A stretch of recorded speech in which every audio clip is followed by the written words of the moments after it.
Hello, my dear children. Today we are going to discuss another important topic in class 10 history, first chapter, the rise of nationalism in Europe. And this important topic is unification of Germany as a nation. This unification process was led by Otto von Bismarck. He started the mission of German unification in 1862 after becoming the minister president of Prussia. He completed the process of German unification in 1871 after defeating France in a war. But it was not as simple as I explained this to you. So, I take you back to explain the whole process of German unification. मैं आप लोगों को German unification का process समझने के लिए थोड़ा पीछे ले जाना चाहता हूं। 1804 में नेपोलियन बोनापार्ट ने खुद को फ्रांस का एम्पायर डिक्लेयर किया and he captured many German speaking kingdoms. He converted all those German-speaking kingdoms into 39 kingdoms because their number was, more than 300. So this confederation of 39 kingdoms was constituted by Napoleon Bonaparte. Napoleon Bonaparte dominated entire European politics till 1915. He was defeated by the United Forces. These, unitedly defeated Napoleon Bonaparte in the Battle of Waterloo in 1815. Then Duke Metternich of Austria hosted a congress in the Austrian capital city, Vienna. Its main objective was to resettle Europe. How to resettle Europe? To resettle Europe by conserving the old dynasties, conserving the old conservative system, conserving the power of the church, the old social order. But Metternich did one thing, and that was what that was he left the confederation of 39 German kingdoms untouched. इसके पीछे उसकी बहुत बड़ी सोच थी. वो कभी नहीं चाहता था कि जर्मनी एक पावरफुल नेशन के रूप में इमर्ज हो, और इसी चीज को रोकना उसका बहुत बड़ा ऑब्जेक्टिव था. किसका? ड्यूक मेटरनिक ऑस्ट्रिया का. लेकिन जर्मनी के जो लिबरल्स थे, जो पैट्रियट्स थे, उनका एक बहुत बड़ा होप था, और वो होप ये था कि शायद वियना कांग्रेस में जर्मनी के बारे में कुछ अच्छा डिसीजन आए. बट ऐसा आया नहीं. Their hope died. उनकी आशा खत्म हो गई. लेकिन यहां से एक नया मिशन शुरू हुआ, and that was started by university students in Germany. Many university students participated in the mission of German unification. They wanted to convince people of the 39 kingdoms to become one. Students and professors in the universities, they contributed a lot. ये तो पहला initiation था. लेकिन इसमें एक और factor ने काम किया, और वो था ज़ोल्वरिन. ज़ोल्वरिन कस्टम यूनियन को कहा जाता था. Prussia, out of these 39 German speaking kingdoms, was the only one kingdom which was having Zollverein, custom union. Okay, alone in Prussia there was 67 custom barriers. So there was economic disparity in entire 39 kingdoms. इसलिए इस ज़ोल्वरिन ने, जो धीरे धीरे बहुत popular हो गया, एक बहुत बड़ा काम किया। काम क्या किया कि पूरे 39 किंगडम्स को एक इकोनॉमिक बॉन्ड में, एक इकोनॉमिक रिलेशन में बांध दिया। सो फाइनेंशियल मैटर्स में 39 किंगडम्स ज़ोल्वरिन के माध्यम से यूनाइट हुए, और ये एक बहुत बड़ा एफर्ट माना जाता है। इसके बाद असली रियल एफर्ट्स, पॉलिटिकल एफर्ट्स सामने आने लगे, और वो जो पॉलिटिकल एफर्ट्स थे वो काफ़ी स्ट्रांग थे।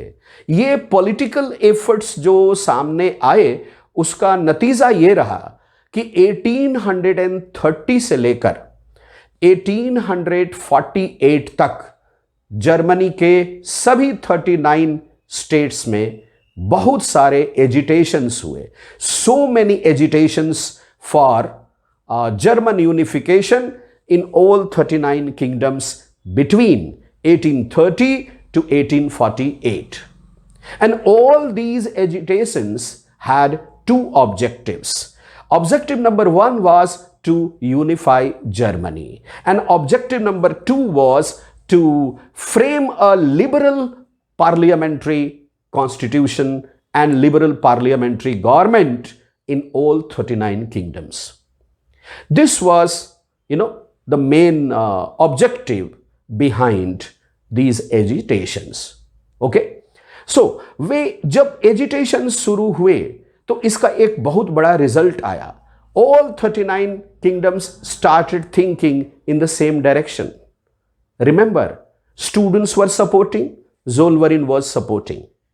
And in the meantime, in 1848 में Frankfurt city of Germany hosted a parliament.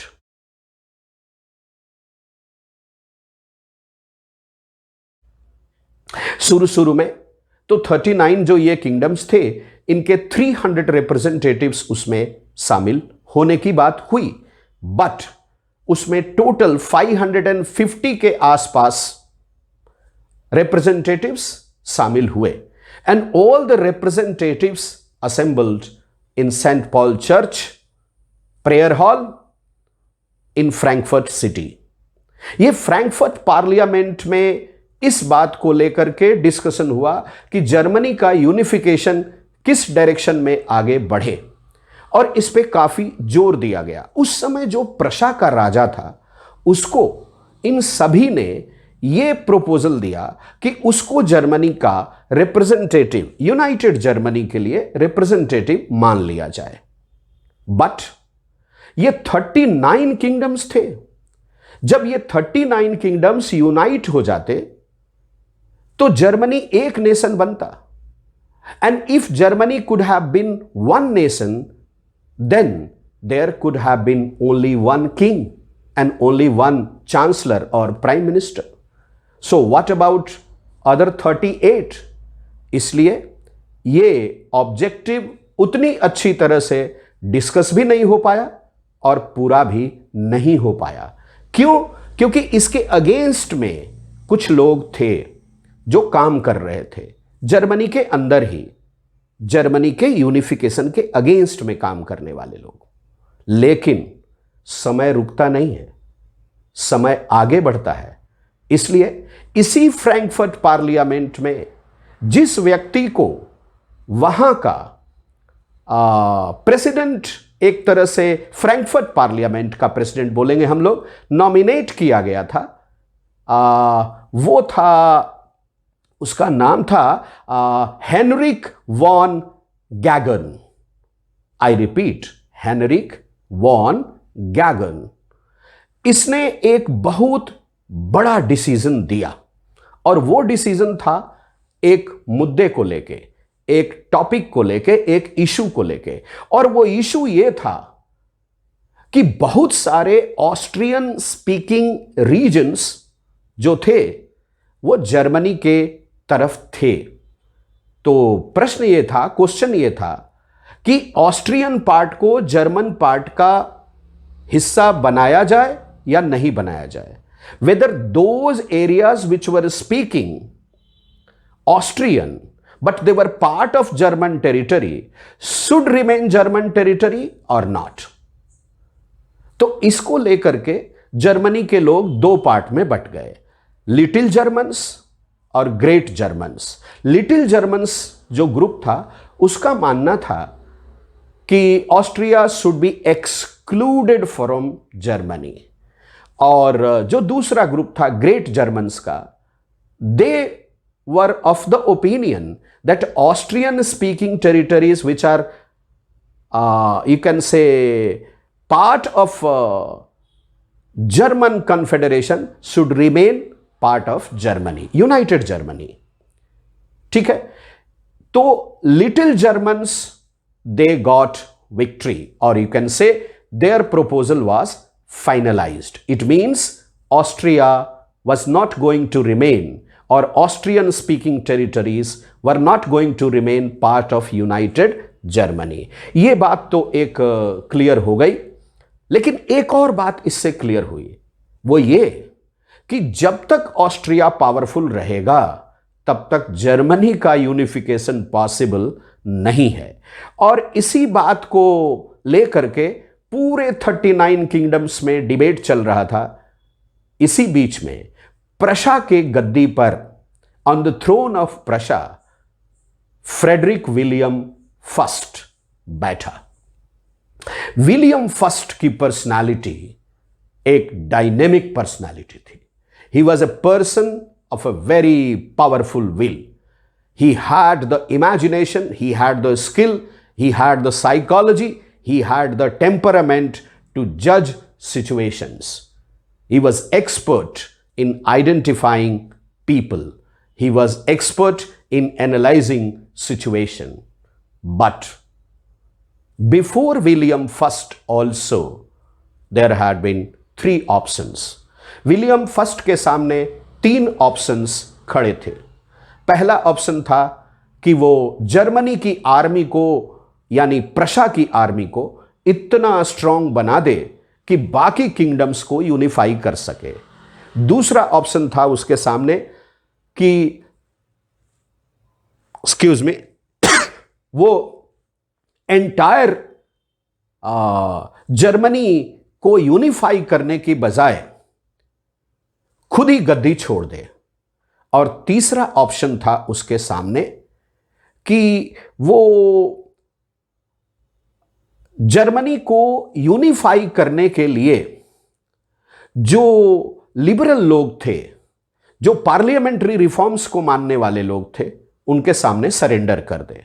I repeat once again, William first had 3 options. Number 1, reorganise, restructure, re-strengthen the army of Prussia and get Germany united as one nation. Option number 2, abdicate. And option number 3, accept the supremacy of liberals. Or you can say, cancel, suspend the German parliament, suspend the members of the Lunding and settle. These were the 3 options. यही 3 option उसके सामने थे। ऐसे situation में उसने पहले option को भी नहीं चुना, दूसरे ऑप्शन को भी नहीं चुना और तीसरे ऑप्शन को भी नहीं चुना। I had told you earlier, he was a person of a great vision. He was a person of reading the situation quickly and correctly also. इसलिए विलियम फर्स्ट को ध्यान आया इसी समय ओटो वॉन बिस्मार्क का।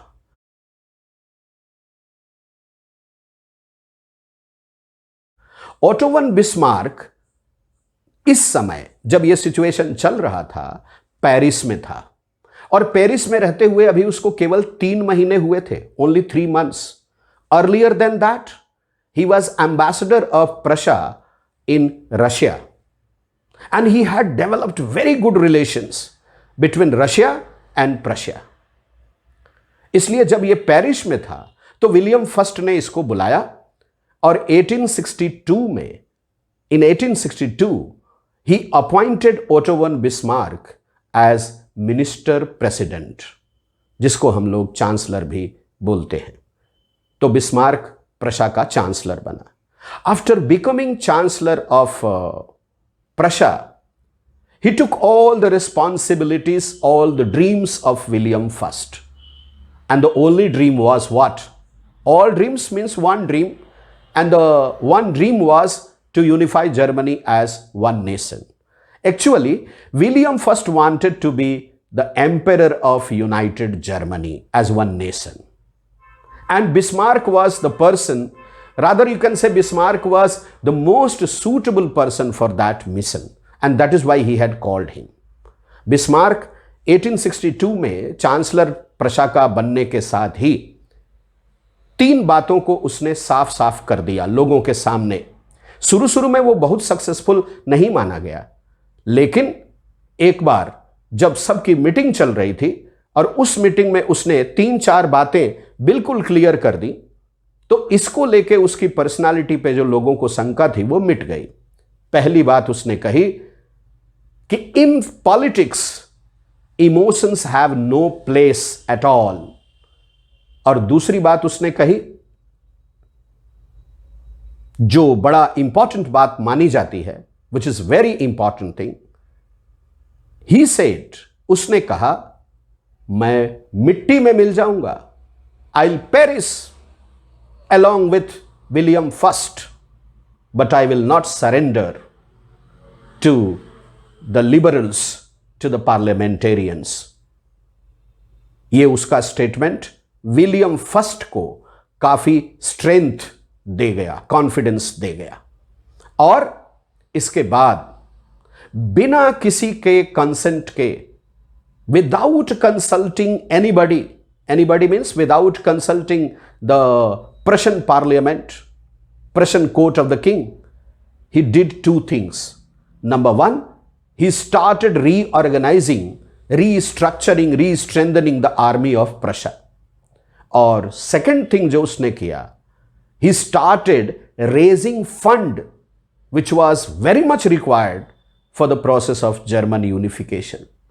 जर्मनी के unification के लिए बहुत बड़े फंड की जरूरत भी थी, बहुत बड़ी आर्मी की जरूरत थी। ये दोनों काम उसने शुरू किया। बिस्मार्क एक एब्सोल्यूटिस्ट था। He had no faith in parliamentarians and parliamentary reforms. He was totally against them. He was what you can say, a very energetic person. He followed the policy of iron and blood. He had a vision for unification of Germany. And that vision was very, very clear in his eyes, in his mind, in his heart, in his soul. He followed that. He had set a time period also for that. इसके लिए Bismarck ने iron and blood policy को follow करते हुए 3 लड़ाइयां लड़ी। लेकिन तीनों लड़ाइयों को लड़ने के पहले उसने एक स्टेटमेंट दिया था, और वो स्टेटमेंट ये था कि दुनिया की बड़ी से बड़ी समस्या का हल केवल और केवल आयरन और ब्लड से होता है, ना कि स्पीच देने से और एग्रीमेंट करने से, पैक्ट करने से। इसमें वो बिल्कुल बिलीव नहीं करता था। उसने 3 लड़ाइयां जो लड़ी, वो तीनों लड़ाइयां कौन सी थी? सबसे first war 1864 German Danish war, Denmark के साथ लड़ाई। इस लड़ाई में उसने होल्स्टीन और स्लेस्विग पर नजर रखी। काफी डिप्लोमेटिकली उसने ऑस्ट्रिया का हेल्प लेकर के, सपोर्ट लेकर, डिप्लोमेटिक सपोर्ट था ये, ऑस्ट्रिया का यूज किया बिस्मार्क ने और डेनमार्क को हराया। डेनमार्क को हराने के बाद, आफ्टर डिफीटिंग डेनमार्क, ऑस्ट्रिया और होल्स्टीन और व्हाट वी से स्लेस्विग, तो ये स्लेस्विग और होल्स्टीन जो हैं, ये कहने के लिए तो ऑस्ट्रियन और जर्मन फोर्सेस ने यानी प्रशन फोर्सेस ने मिलकर हराया था डेनमार्क को, लेकिन यहां पे एक बात ध्यान देने वाली है कि होल्स्टीन और स्लेस्विग दोनों के ऊपर कंट्रोल रहा ऑस्ट्रिया का। यह बात बिस्मार्क जानता था, बट यह करेक्ट टाइम उसके लिए नहीं था। इसलिए 1866 में ऑस्ट्रिया और प्रशा का भी वॉर हुआ। This was the second war between Austria and Prussia. In this war the Prussian army defeated the Austrian army badly and captured Holstein and Schleswig. यह दूसरा वॉर था। तीसरे वॉर के लिए उसने बड़ा सटीक एनिमी और सटीक टाइम दोनों चुना था। The enemy was France, which was ruled by Napoleon III. So in 1870-71, there was a very, very dangerous war, very, very important war between Prussia and France. In that war, France was defeated, and when France was defeated, under France, whatever area of German Confederation was there, or for German unification was there, was taken back. यही नहीं, Napoleon third को battle field में surrender करना पड़ा।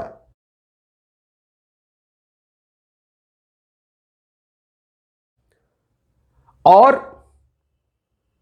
Paris के पास Versailles के palace में विलियम फर्स्ट जो प्रशा के राजा थे, he was declared as the emperor of united Germany as one nation.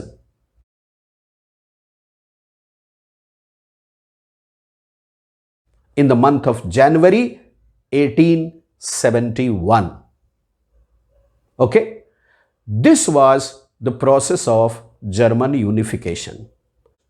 So William I ruled Germany from 1871 to 1888. 1888 में विलियम फर्स्ट की डेथ हो गई। बिस्मार्क तब भी उनके साथ था और बिस्मार्क ने जर्मनी को काफी सॉलिड स्ट्रांग बना दिया था।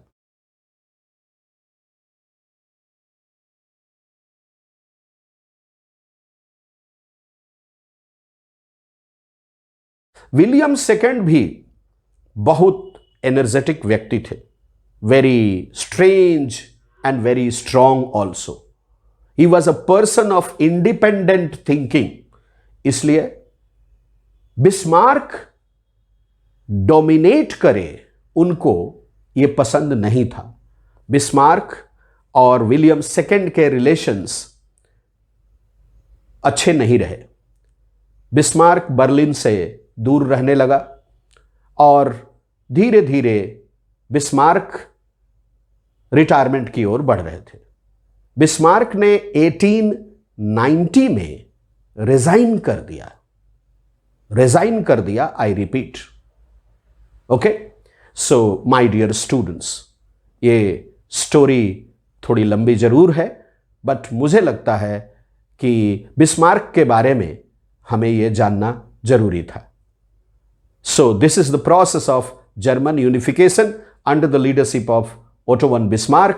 Hope all of you have understood this. Thank you very much. The next video will be on unification of Italy, and it's coming very soon. Thank you very much. God bless you.